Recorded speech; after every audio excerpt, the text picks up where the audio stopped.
With me today is Eric Russell. He is the head of the new Historical Socialism audiobook line. He's selecting the text and recording the book. We recently released Frederick Lessner's 60 Years in the Social Democratic Movement as a teaser to get people interested in signing up for the new audio line.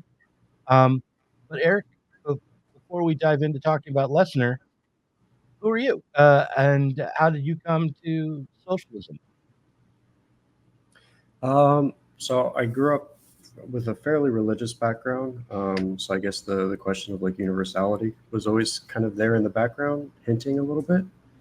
And then 16, 17 stumbled upon like Adorno of all things. Never really read anything other than like biblical stuff. And then of all things, Adorno, dialectic of enlightenment came upon me. So that's when I got, introduced into the cult of the left, so to speak. And it's kind of just been a slow burn since then. Been through a couple different phases, but the socialism thing has been kind of just more of like an intellectual interest. It's a question of freedom, and it's something that's not really posed too often. And I think, like broadly speaking, like this, we'll get to it later, but like the earlier, Marxist tradition, specifically like the first and second generations, really up until like the breakup of the Second Internationals, like has always been like pretty fascinating for me. So that's kind of where I'm at, really. How did you come across Adorno? I don't remember, honestly. If I had to guess, I think it was probably through YouTube. This is like 2016, 2017 area. So like, other people my age probably remember this thing called like BreadTube. You probably remember as well. But it's just like some random like cultural critique. Adorno can only possibly be read as a cultural critic per se. And other people we've had on the show can speak more about this than I would be able to. So like, at first glance, he didn't really strike me reading like the culture industry as anything other than a cultural critic. His Marxism doesn't really, come through explicitly if you don't know what you're looking for, so to say. Like there's a lot of presuppositions that aren't necessarily being explicated, if that makes sense. Yeah. Now, how old are you, Eric? 27. Okay. And so 2016, you would have been in your, now I'm trying to figure this out, in your teens, right? 16, 17, right? Somewhere around there. Yeah. Yeah. So, so that was early days. Were you, so 2016, that's when Trump was elected. There were still 2 wars going on that the United States was involved in. How did that political moment shape your interest in the left? Honestly, there was never anything. I never really was struck by like the language I would use now, and I think you'd be sympathetic as well, would in the sense of like capitalist politics, like the immediacy of like what's happening like right now, like the election. Speaking back from like 2016, 2017, it never really struck me as all that interesting, and I kind of just took it for granted that we live in a lost world, so to speak. So that was kind of like that for me, that's kind of like what like the left stood for, really, was a sense of like utopia, that maybe is not possible. Back then I was probably a little bit more optimistic, maybe in different ways than now, but it was more, but almost always it was like a philosophical, intellectual, historical interest rather than like an immediate like how do I actually like use this stuff. I mean, I guess you could say like maybe like getting into like the 2020 election. Like I think like Chapo Trap House was like my first main introduction to that whole like milieu, like the bag left sort of thing. And they're, say what you will about Chapo, but at that point they were like very hard for Bernie. They were rearing for Bernie. I think they like maxed out contributions and stuff. So like I was sympathetic to that, but I wasn't really like wedded to the whole idea of Bernie. Again, it just didn't, like, I kind of knew that it was maybe like a mirage, so to speak, and that like maybe this isn't the best thing to actually spend any time on. So yeah, I think it was more always an intellectual thing rather than like an immediate thing. Yeah, and just to back in the 90s, listen to me, I really sound like an old man with my the horse and the frog in my throat. But back in the 90s when I was in my early 20s, what attracted me to the far left was exactly the same notion that there could be a utopian socialist future. And I was reading I was reading Gita Board and Situationists and then contemporaries around that at that time. But it was not that I thought, oh, I want to get involved with Democratic Party politics, or I want to get involved.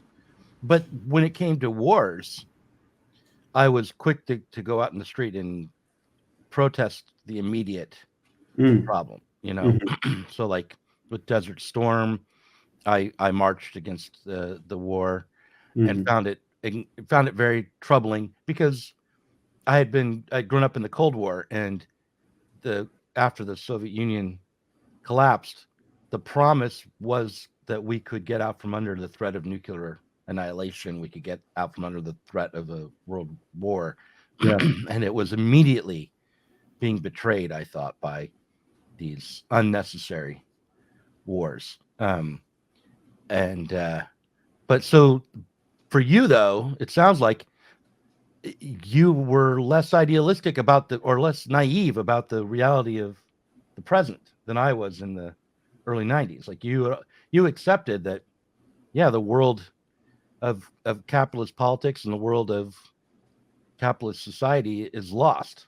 And I shouldn't expect anything to work well or for promises to be kept or anything like along those lines. Is that right? More or less, yeah. And I would probably emphasize like the left's role in that. So like I was taking like the left, broadly speaking, like seriously, when it means that like the world we live in is insert any keyword gotcha phrase in here. Racist, like capitalist, capitalist, all these sort of things. I take these things like very seriously. Took these things very seriously, I suppose. Maybe a bit too seriously, to the point to where it's basically just an engine of nihilism at that point. So like it was like a little bit strange, because maybe I took it too seriously to the point to where it basically just disallowed me from actually taking like the next step of where most people like logically go, is like, how do I actually kind of like maybe try to solve this, or how do I like actually like remedy this situation? Right. So like, I don't know, like at least for me, it was like getting being turned into a leftist was probably the like the single most like harmful thing, like on a personal level, if that makes any sense. Because again, it's just like you're bombarded with this stuff over and over and over again, and then you're immediately told, once you want to have the thought that maybe, as I'm sure you're sympathetic with this, but like when you have the thought that like maybe what's already been tried isn't necessarily, or like what's already been tried, like vis-a-vis like turning the Democrats left, like this sort of rhetoric. Maybe there's nothing like justifiable in that, really. There's nothing like new there. Really, we're just like rehashing the old, but in like a further, like more and more degraded form. And like if you take this stuff seriously enough, again, it's a nihilism engine. So yeah, I know that's kind of where I'm at with that. Right. So what you just described is pretty far away from what Frederick Lessner experienced in the 19th century. What drew you to Frederick Lessner, and who was Frederick Lessner?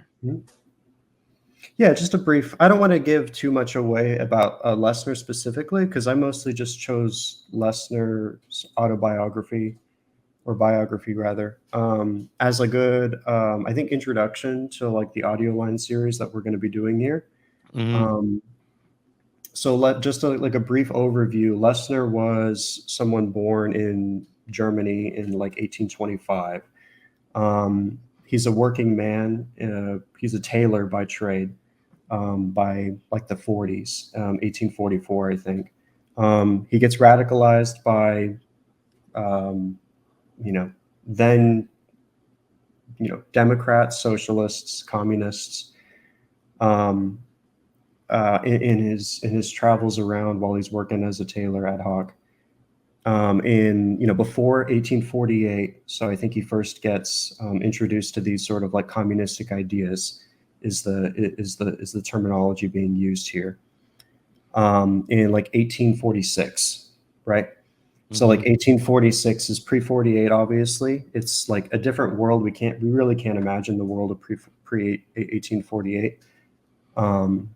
50 years ago, let alone 150 years ago, almost 200 years ago, at this point, considering it's 2024. So like this is a long time ago. And in terms of historical time, in the way that, people maybe engage with the world, and like how the world was, people, optimism of the future, so to speak. The 19th century was just an entirely different realm of possibility, both negative and positive. You didn't have to be a socialist, communist, a Marxist, that comes later, but you didn't have to be any of these things to have like hope for the future, right? This is something that's not really possible anymore. Even the utopians of today don't have any utopias to share, unfortunately. But Lessner is, as he's running around in these circles, he gets directly familiar with like the figures of Marx and Engels himself, and I just thought it was a good piece to kind of maybe follow through on this sort of mythos that we have of like the duo, like the greatest intellectual duo of all time, so to speak, as some people say, but not necessarily from a different angle, right? From a more like personal, like someone working directly with them. Like this man, like Lessner was literally like Engels' personal tailor, right? Like Marx couldn't afford him, funnily enough. But the industrialist Engels could afford him. But he's working as a tailor all throughout like the second half of the 19th century. And throughout the short book, he's like recounting his time, talking about all of the events that we just immediately like recollect in like the history of like pivotal moments in like the history of socialism and like the left, right? At least like the Marxist interpretation of the left, but that's a different topic. So like 1848 and 1871, the Paris Commune, and build up to these things, and then even afterwards, right? So like he's there all throughout like the building of like the SPD, like the German Social Democratic Party, like from the founding, really. and well before that. So he's directly interacting with some of the figures. Hopefully, we're going to be reading as well, like Bebo Liebknecht, Marx and Engels, obviously, and other figures. So, as an introduction, I think I chose Lesnar specifically because, one, nobody knows who this person is. That's not necessarily like a bad thing. I don't want to promote the figure of like Friedrich Lessner specifically. More or less just like utilizing like the vast immediate experience that he had, that published in a way that really isn't not even possible necessarily, but is like almost unrecognizable today. And his biography was published like at the behest of other socialists, of like the Second International Party. Initially, people were asking him after he'd already been in the movement for 50 years, at like some random conference in like 1896, 1898, somewhere around there. And then like a small version of his biography came out in a German newspaper, I believe. And then like later on, it gets an English translation. So again, this is someone this is a character that's like known by a lot of the people that, founded the party, really. And, obviously he's not like a known figure now, but like one of the goals of like the series, like the audio line series, is to kind of maybe open the closet a little bit, and see what old sort of things were there that might have been more obviously had some importance, but were far more important then and there, rather than like maybe how we perceive them now, if that makes any sense. So yeah. Well, when I was listening to your reading, and at times I would pull the book up on the screen too and read along, because it's on Marxist.org. You can if people who are listening to it can find the text of it there. What I was struck by was just obviously the 60 years angle, the way in which Lesnar seems to have been there really from what I would call the very beginning. Yeah. And the way if there was a challenge to the book, it was to try to hold on to all the different organizations and conflicts and historical moments in your head as you went along, because this is someone who would remember the 1871 the way that I remember Desert Storm. Yeah. Or so he it's didn't have fascinating, to, right? Yeah. right. And so what am wondering is if you can do me the favor of kind of walking through the primary phases of the working class movement and organizations of the working class movement, if you can remember some of them, that Lesnar was involved in, and then also, if we can do this together, maybe walk us through the way that these movements or these organizations changed in character, from the beginning to the, I guess, the formation of the Second International would be the end of what his story tells, if I'm remembering that correctly. Sure, briefly. Yeah, I can. So I think that the biggest thing, again, it's like one of these things where it's like almost unrecognizable now, but the way he initially was introduced to like, radical politics, we could say, in 46 and basically onwards from there, was through like workmen's educational societies, right? So like the one, let me pull it up.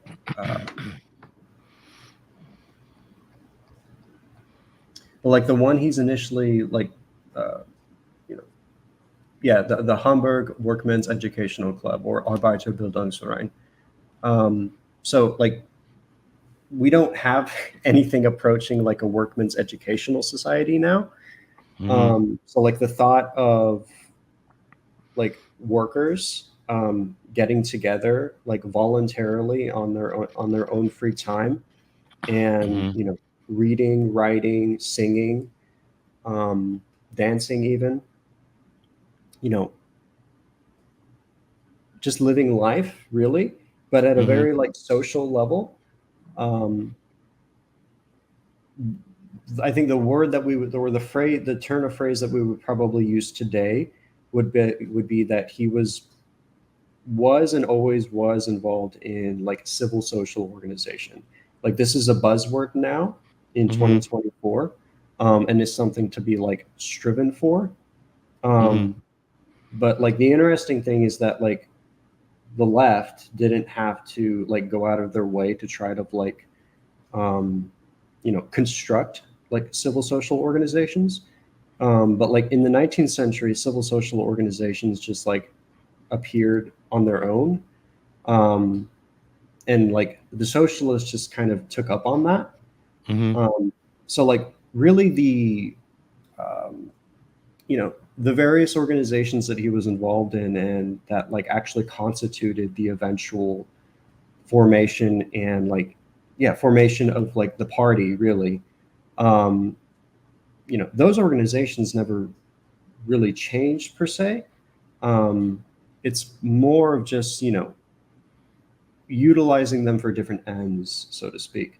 Not necessarily different ends, but utilizing them for an end other than their own, you know, reproduction, so to speak. So yeah, Well, what I would notice about the way the left operates, I mean, first of all, after the pandemic kind of really drove everyone in the world online, right? Deeply, more deeply online than we were before, and we were pretty deeply online before.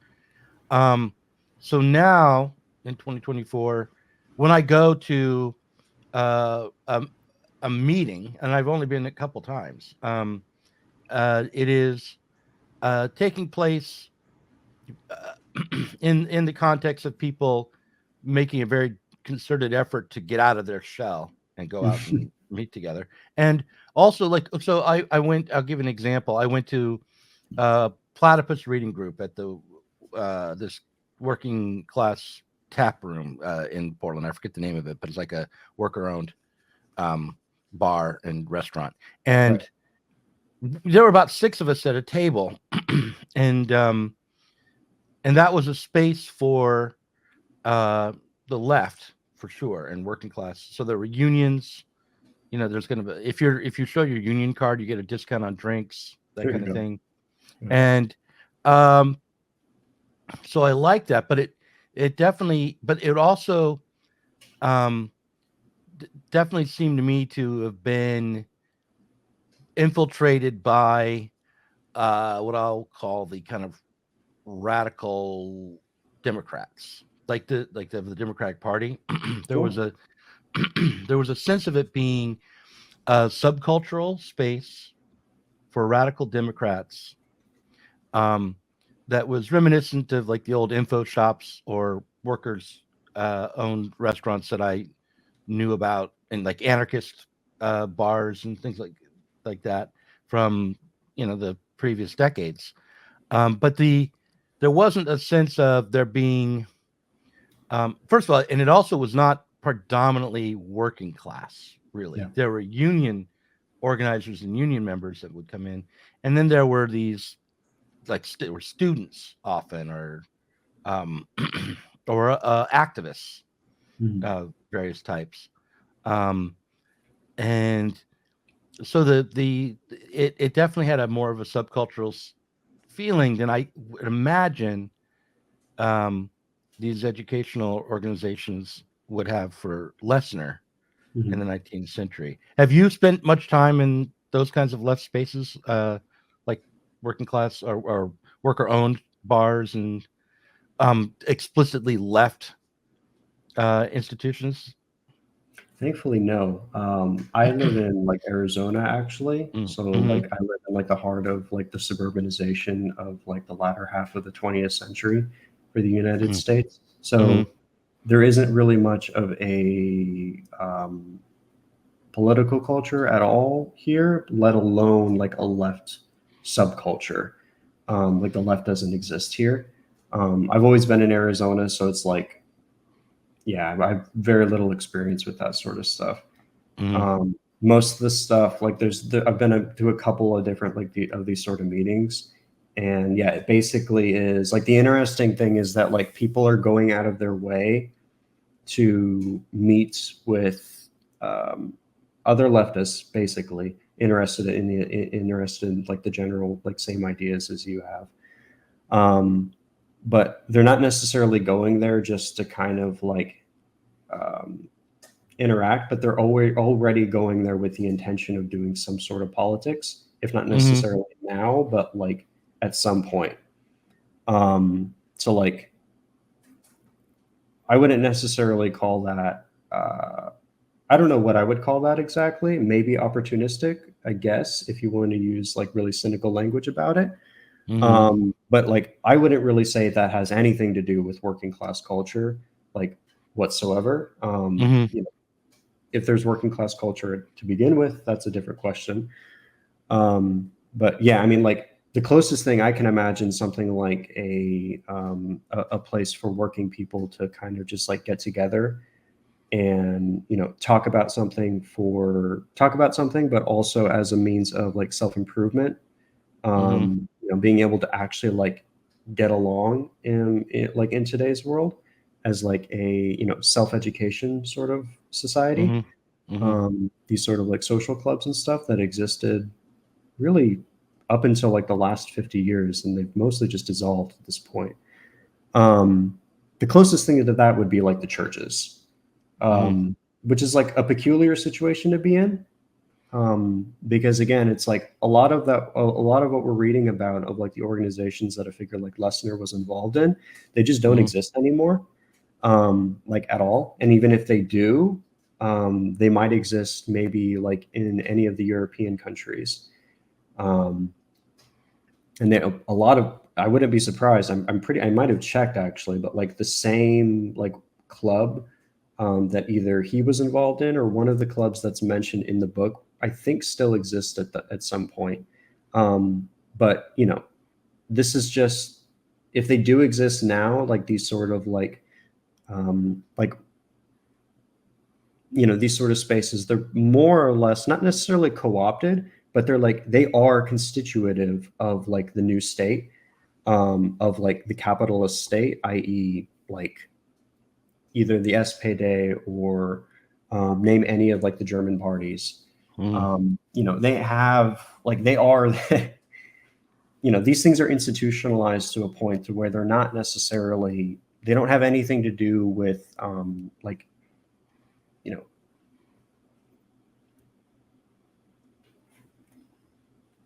yeah, I don't know, they like, yeah, you get what I'm getting at. Yeah, well, It's just very different. It's very different. one thing I remember hearing when I listened to you read the book, and you did a great job, by the way. It was very listenable.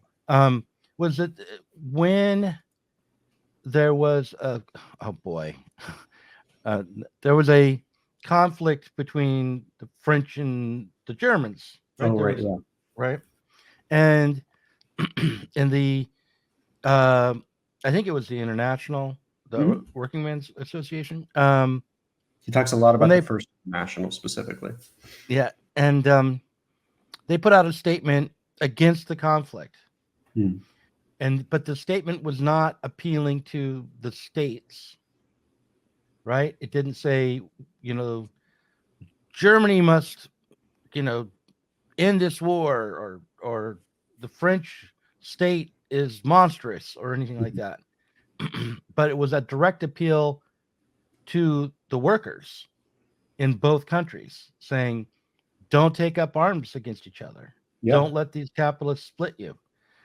See your common interests. Don't fall for this charade. Don't be gaslit into killing each other, when the reality is, uniting together is the best path forward, and actually it's your real duty. And some left group could make that statement today, right, aimed at the workers. But the difference is that if we were to make that statement aimed at the workers, it might be seen on Twitter, but it wouldn't be aimed at any organized workers. Whereas the impression I had there is like, oh no, they're actually talking to workers in these organizations, civil society organizations, trade unions, and have a way they're in constant communication with these groups because they're organizing together. They're part of the same movement. So whether or not they were successful in reaching enough of the working class through the institutions that they had to stop the conflict, I think they did. They were not. But the point is that they were at least aiming their anti-war message at working class people on a working class basis. So that's another difference that I think I can see when I look back at Lesnar's time as to how left politics was operating. It was actually an independent political power that they were trying to organize and lead. Do you think that's right? Yeah, like the Marxist, like using Marxist language, like the object of critique that was present for Marx, i.e., like the workers' movement for socialism, on the basis of the workers' struggle for socialism, just doesn't exist anymore, like at all. And that raises some like interesting questions. That raises some perhaps despairing questions as well. And we don't want to overstate things as well, in the sense of, the 19th century, what a time to be. But the basic point is that, there was an object of critique that there isn't today, i.e. the workers were self-organizing. The workers themselves saw the need, to the proletariat saw the need to take responsibility for society, really. And, we don't see that now, and we haven't seen that for a very long time. So again, a lot of it's going to sound like very alien. A lot of it's going to sound it might even sound familiar. But, maybe to borrow a phrase, like how to say it?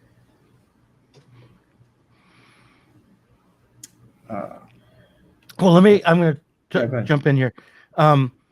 It's familiar to read, like if you've been through a sectarian leftist group or Marxist group, if you've read some Marx, if you've read the literature to some degree, if you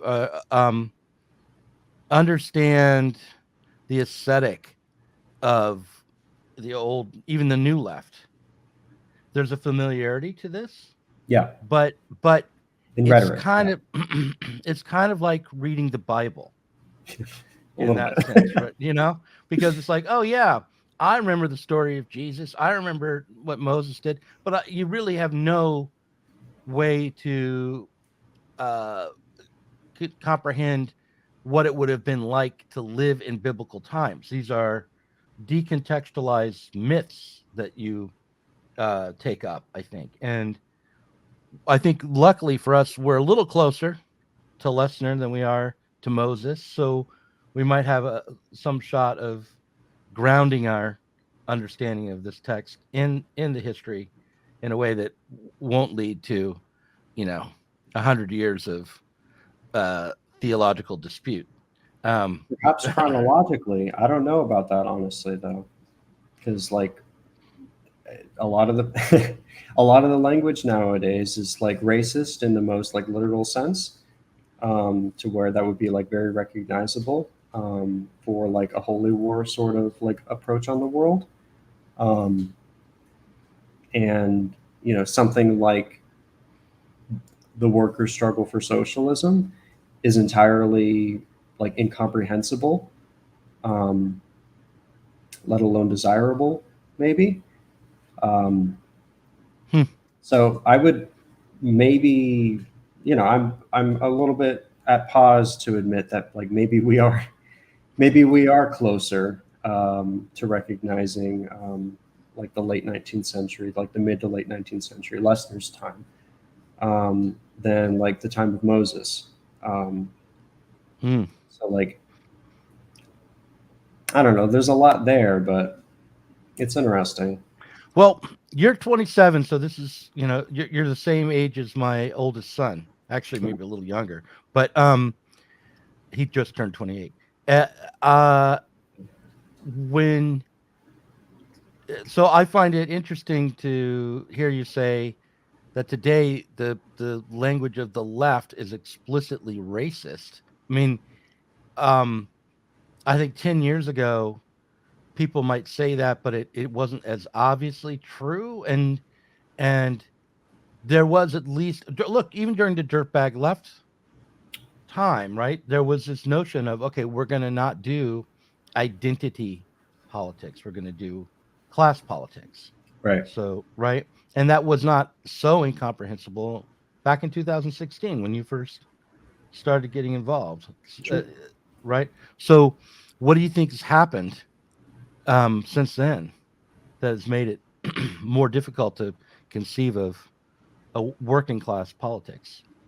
Since like 2016, you mean? Yeah.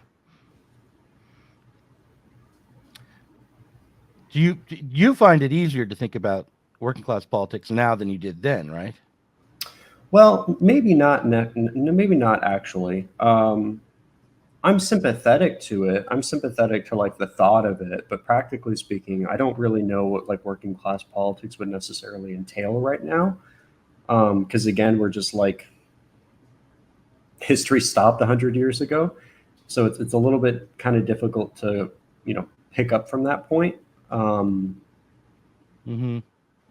So yeah, I'm not entirely sure, honestly. Again, it's like I've like fully accepted that like all of this stuff is more or less just something approaching niche fiction to a certain point. It was important maybe at some point, but I'm not necessarily I'm ambivalent, so to speak, about what it would even mean to have like a working class politics now, maybe in my lifetime, that could actually maybe like lead to something other than the re-entrenchment of the same, if not slightly altered.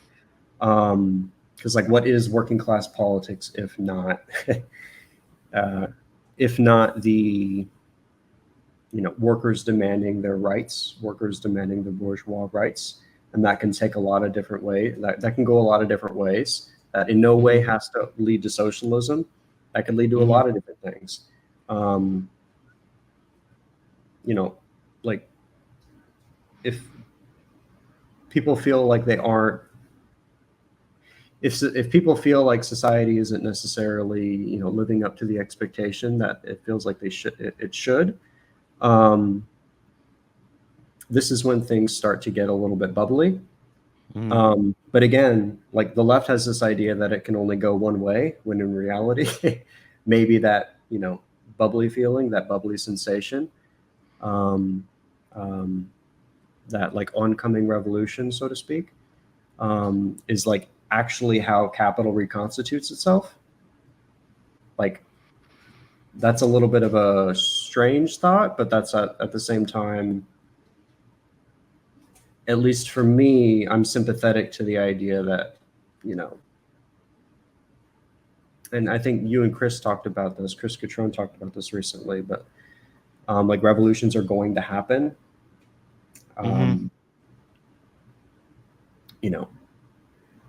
It's not really up to us whether or not it's happening. So like merely pushing for revolution is perhaps a little bit rash, to say the least. Mm-hmm. So in terms of like working, like striving for some sort of working class politics, or maybe like, the left broadly speaking, wanting to maybe try to return to like this, class first politics, contra that of a like identity based politics, strikes me as not necessarily cynical, I guess, but maybe a little bit naive, because that inevitably just turns out into being the left being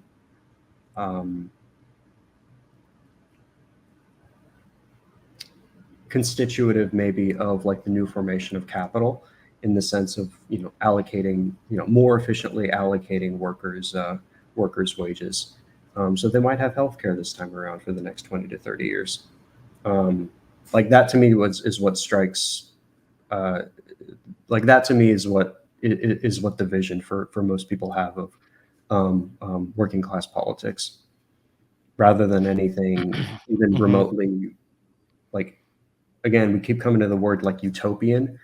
But again, I think that like dimension is entirely lost. Nobody has any ambition to say, to be generous about it. Well, I mean, if you go back to the period that we just got out of, the millennial left moment, right? Yeah. The people that fuck things up for you are these millennials. Don't blame Gen Xers or boomers, all right? Zoomer, just I will. blame the At least millennials. when I'm around you, Doug, I will. So yeah, well, no, just, I want to convince you of this. No, but this millennial left moment, when class politics was embraced, Yep. what was meant by it was an aim to empower the existing trade unions and to reform and embolden the existing labor bureaucracy within the state. Yeah. Right. So to improve it, to get the scabs out of the NLRB, right, something along those lines, and to expand and extend and the welfare state, to kind of go back Yeah. to the old days of the pre-neoliberal welfare state, and to achieve universal health care or nationalized or socialized medicine, to finally achieve that when the U.S. had not been able to achieve that even during the Fordist period. So those were the aims, but all of those class-based aims were actually, to a large extent, statist aims, and it was, and as you say, Explicitly. Yeah. right, and as you point out, what that was really going to do would be the basis that it was actually usually argued on was, this will improve the United States as a capitalist country. When you pay your workers more, they can spend more. It's better for the economy. It's better for Main Street. It'll be better for Wall Street even. The corruption and greed and the concentration of capital into fewer and fewer hands, that led to the economic crisis of 2008. We have to return to a Keynesian approach to managing capitalism. And that was the class-based approach, whereas the identity-based approach was, well, we need to fiddle around on the edges, make sure there's more equity, Yeah. and get a lot of use metrics to kind of calculate where the money should be spent based on poverty and historical inequity or inequality, and Mhm. and and so that was the other option. That was the one that the class-based people were railing against. But what there was not, but had been in the sectarian groups to a degree, and within the anarchist groups to a degree in the 90s even, was this notion of, we need to develop, and hell, even in the 2011 Occupy Wall Street movement, Right. there was this idea, we need to develop an independent socialist politics that is that is trying to create a new form of political power. But those, the Occupy Wall Street movement didn't have demands, but it also didn't really seek to organize things on a class basis. Like, it was independent from the state, wanted to be independent from the state in a way, but it also was not aiming at organizing workers in civil society or institutions, or to create new unions, or did not have that kind of vision. So what I'm leading up to is asking you if we could not make those same mistakes from the last go round, from the millennial left, and instead aim at rebuilding civil society institutions for working class people, like basically just being like midwives to the return of these civil society institutions, which I think are coming one way or the other. I think that's in the air. They are going to be built. It's just a matter of who builds them and for what purpose. There's going to be a return to reality. There's going to be a return to touching grass, even as AI takes over. Yeah, potentially. Yeah. I mean, like, billionaires are talking about it, like David Sachs. Of course, yeah. Right. So if we see that coming and say, okay, the socialist movement should be aimed at helping workers in this campaign for a new socialist party be more independent, be self-responsible, build institutions for themselves, using the model of, like, as best we understand it, as we try to understand it more deeply, of the 19th century, of the pre First International working class. Do you think that could have some hope, some practical hope behind it? Perhaps. Yeah, again, it's just a matter of how these things are taken up. Because again, like you mentioned, like the billionaires are even wanting to do it, like vis-a-vis David Sachs, right? It's like interesting because you don't need, like, that presupposes that you don't necessarily need like the left to do any of this. You don't need the goal or idea. You don't have to have the idea of like socialism or communism, and you definitely don't need Marxism for any of this stuff. But that's potentially where it could lead. But we're in this curious situation where maybe the people most sympathetic to this sort of thing, like this rebuilding of civil society, is actually like the right.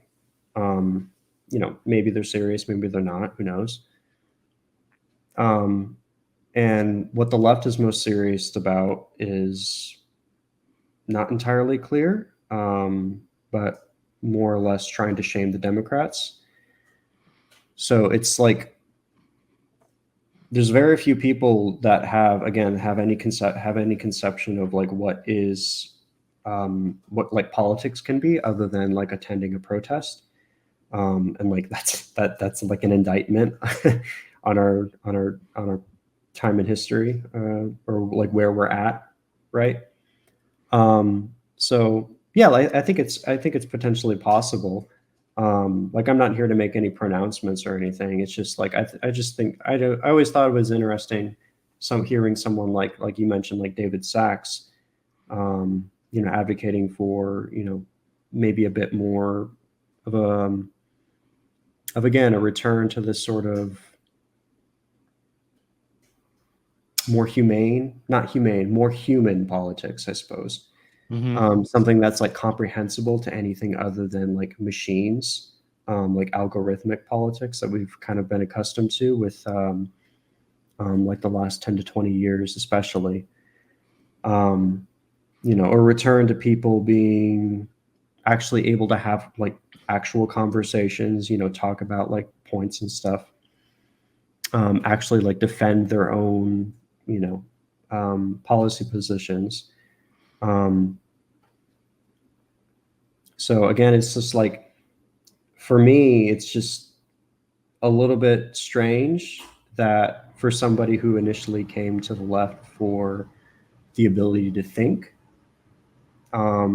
is now struck with this overwhelming feeling that like maybe the left has no interest in thought, really, but merely perpetuating the ever current same for a chance again at something that they've already failed at, monumentally failed at, really. And yeah, I don't know. It's just a little bit. Well, I mean, I not to press back on that too much, but or to be naive about it, but we do have 600 or so people who are paying to try to think and critique the left from the left, and who are interested, I think, in your historical socialism audiobook line, and who are going to want to bring, who are going to want to listen to these books from the 19th century and early 20th century, and maybe not immediately apply them, but rather at least be able to see how and what has happened, so that these lessons are difficult to apply, and what we would need to start to think about what we would need to do in order to be able to apply these lessons or have a similar socialist working class movement in America and Europe. So I do think there is at least 602, and really more than that, right? Thousands of people who are tuning into what we're trying to do and are interested in it. And I know also, like, it's not just us. This is being discussed on other channels and in other publications. Solitariat is a YouTuber who I think is interested in this. The Antifada people are interested in it. So I do think that there's a small little pocket of socialist leftists who are still trying to think. Yeah. The intention is there, but the intention is there. But if we could just talk about a little bit of like the rest about the audio line itself. Go back to that. Yeah, you're good. So like the initial plan again was just like Lesnar as like the introduction piece, right? A different view of like the mid to late 19th century from a more personal perspective, so to speak. Because I think it's a compelling story, regardless of like what like it entails, like why we want to maybe be reading it to begin with, regardless of like the history of Marxism, anarchism, because Bakunin is mentioned there as a little bit of like the homewrecker of the First International, right? So if you want some drama, there's your drama, right?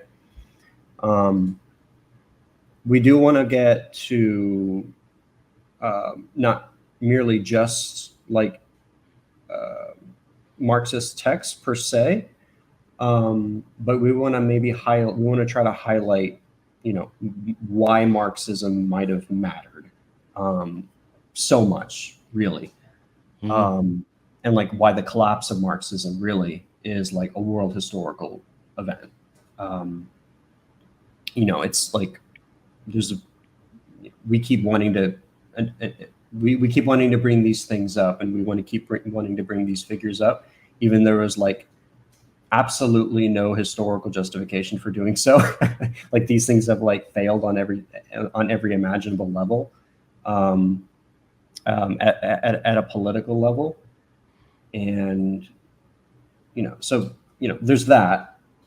So just like a brief timeline of like what like the initial like next couple months plan is. So I want to try to read like key figures of the Second International. So Second International Marxism, really. So starting off with like the revisionist dispute. So the classic figures of the Second International: Kautsky, Bernstein, Luxemburg, Lenin. Maybe not Lenin, because Lenin is already kind of like very much present in everyone's head. So more of like the lesser known figures there that are implicitly mentioned, more or less, and called upon. Some explicitly by certain figures of the left. So, and then we want to kind of like, so once we have like a base, like a floor to walk on, so to speak, of like the highest point of politics according to Marxism, with the breakup of the Second International, with the First World War, and the eventual Russian Revolution, seemingly able to go beyond the Second International, seemingly. I want to try to return to like an earlier phase, right? Of like this pre-48 moment, maybe, or even like right around the 48 moment. So like a figure that Lesnar mentions quite a bit is like Wilhelm Weitling. He's like a German, of course he's a German, but he writes a book like Guarantees of Harmony and Freedom. I believe it's translated in English as in like 1846. So like pre-1848, like communist literature, like he is like the ultimate touchstone. There's no English translation for Weitling, unfortunately, but we do have the other utopians, right? That like Marx directly mentions multiple times, and like a lot of the other, many of the other like 19th century and even into the 20th century, obviously, and even now, left mentions like the classic utopians being Saint Simon, Fourier, and Owen. So the Owenites in Britain, in Chartism specifically, and Saint Simon and all his different flavors that erupts from that. So, Saint Simon is writing in like the early 1800s, 1810s, 1820s. He dies in like 1826, I think. And, Saint Simon is directly taken up by like Louis Bonaparte, for example, in 1848, and throughout the Second Empire, like Louis Bonaparte the Farce, Bonaparte the Third, like is a Saint Simonian socialist, which is like, again, like these, it's just not, we can't like comprehend these things. It's just a very different time. And so kind of like getting into that, right? So like another figure just to name, he's not necessarily like a socialist per se. Maybe you could call him a socialist, but not really. But like reading someone like a Comte, Auguste Comte, 1820s, 1830s, 1840s, like early sociology, right? He's directly sprouting out from interactions and working alongside with like Saint Simon, right? And this is someone who like Adorno talks a lot about as well. But you don't, again, just to kind of like hark back to the point, you don't necessarily need to be a socialist, communist, to have these sort of like utopian ideals of like maybe society can, work things out on their own, move beyond politics, the need for politics, really, the need for democracy, really. Like this fetishization of democracy is like a fairly recent thing within the last, within the last 200 years. It's a capitalist phenomena. It's not necessarily, it hasn't always been like the goal, so to speak, of these sort of like utopian, like grand narratives, right? So kind of like getting at the ideals of like the figures that we all have in our heads permanently, but from their own mouths rather than bad interpretations, I would say, of them 100 years after they were initially writing, right? Because we ingest all of this stuff through the new left, through the boomer Gen X generation, not necessarily Gen X, but through the boomer generation, like the Gen X or excuse me, not the Gen X. They're the You new keep left. saying Gen X. You keep trying to poke me. I'm sorry. You put it in my head, Doug. But we're not necessarily, we have like our idea of the world is, directly through, and like the millennial left is a premier example of this. We are just reliving like this. We are just reliving the crisis of like the new left, and in that sense. So like my goal for this whole project really is to maybe just try to kind of read these figures again that we have permanently in our heads from their own mouth, from their own words, rather than reading it with the trauma of the 20th century necessarily attached to it. We can attach that trauma on after you've listened to me read it. But like while you're reading it, let's just not necessarily go for immersion, but do give it a chance. And again, just to not necessarily again, but just to address something, like I'm not necessarily going for like a perfect, like an absolute like immersive experience, like a perfect experience. Like obviously I'm not a native German speaker, so I'm not going to be able to like nail all these native or French German speaker. So I'm not going to be able to nail all these pronunciations, unfortunately. So like it's a work in progress, mechanical, technically, and like at a pronunciation level. But like hopefully we'll be able to do these long enough to where things will kind of professionalize themselves like on their own. If that makes sense. Yeah, it does. And what I'd like to do, and tell me if you're open to this, is once a month. This is our first conversation after you release the first book, and we're just the two of us talking. But for the next one, if we could run for people who signed up to get the audiobook, a little reading group, like just a discussion group about the text that you would participate in.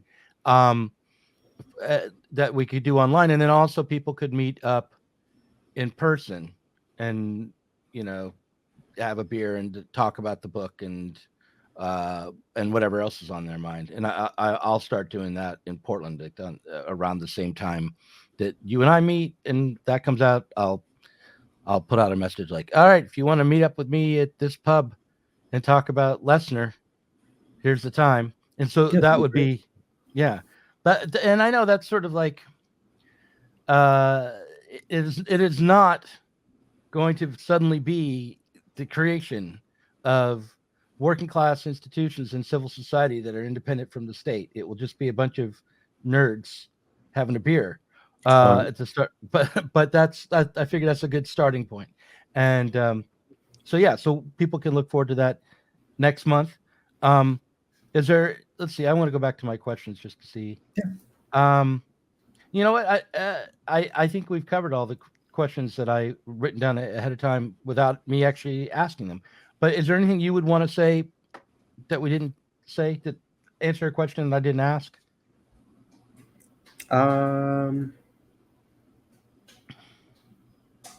Not that I can think of. No, I think we mostly covered everything. Also, well, I guess just one minor point. Like the initial idea for this, like this has been kind of stirring around in my head for a couple of years now. Of not necessarily like actually doing it, but I always just thought it was like absolutely bizarre that there's just like no audio record of like any of like the left's writings. Right, like the only way to find and like actually read and engage with a lot of these things, these ideas, these texts that we all deem so valuable and important, is through like really badly like transliterated versions of old books, basically 100-year-old books on like Marxist.org, like anarchist.org or whatever the thing is. Libcom. Like, Libcom, right. Like nobody's actually made any effort to kind of like made a serious like republishing effort. Any of the time that any of the stuff does get republished, it's almost all by very selectively and like heavily edited by all the different sects, right? And they'll almost exclusively only ever publish like Lenin, Marx, and Engels, maybe Stalin and Mao, depending on who the sect is. But I always just thought it was interesting that there's no, like in the 20 years that like audiobooks, podcasts have been around, like the audio format, there's never really been any comprehensive effort to kind of even just like really basic stuff, following up on like the idea of what's it called? There's like a free collaborative LibriVox or something like LibriVox, that. right. There's a LibriVox recording of like Bakunin. I think Bakunin's God in the State. Proudhon's What is Property? Just the second part, I think. The first or second part, one of those two. Not both parts, but just one part. And then like one piece of Lenin's, like Two Tactics of Social Democracy from like 1914. And then a couple of different Marx pieces. I don't think there's any Engels.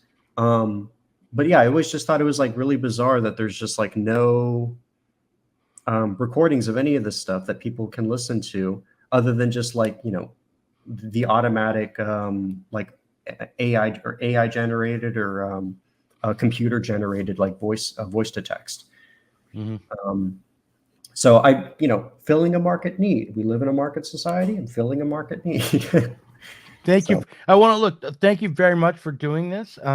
I'm excited, actually. Letting me do it. Yeah. And I look forward to your next book that you're going to be reading. And what is it going to be? What's the next one again? So next we'll be looking forward to reading Kautsky, The Class Struggle, or the Erfurt Program. So this is 92, 93, I want to say 92. But this is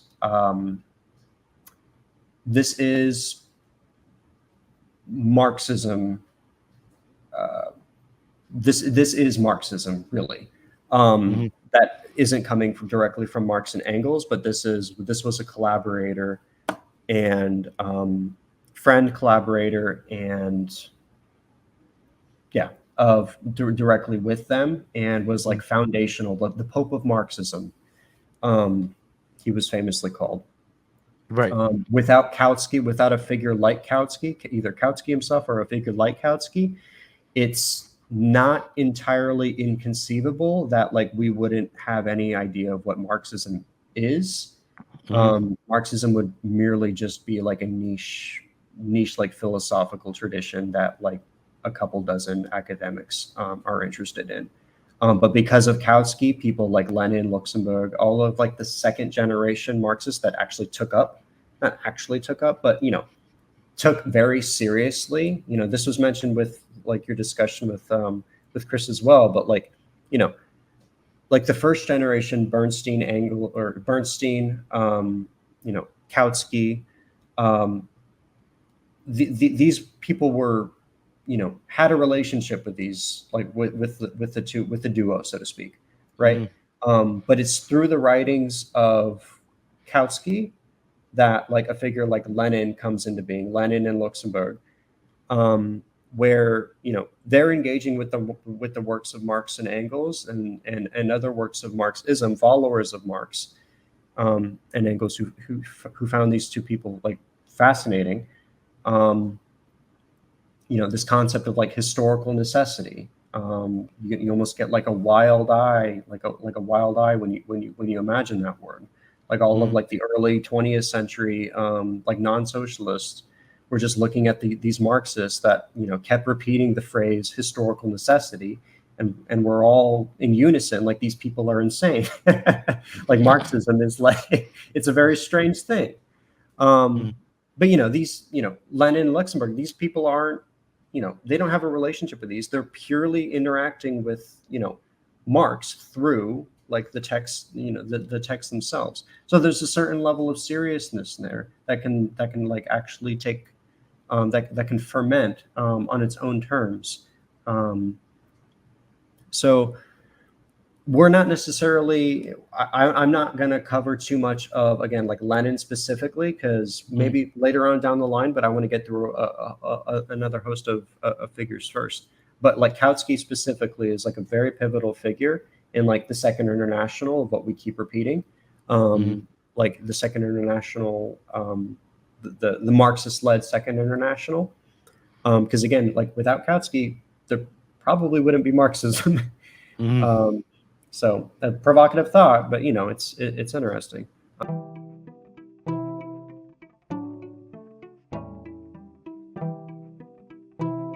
If you enjoyed this conversation, please do consider supporting us on Patreon. Our patrons help to make sure that Sublation Media can continue to provide interviews, videos, books, and articles that are critical of the left from the left. If you are tired of remaining stuck within bourgeois ideologies and politics, help us sublate them both.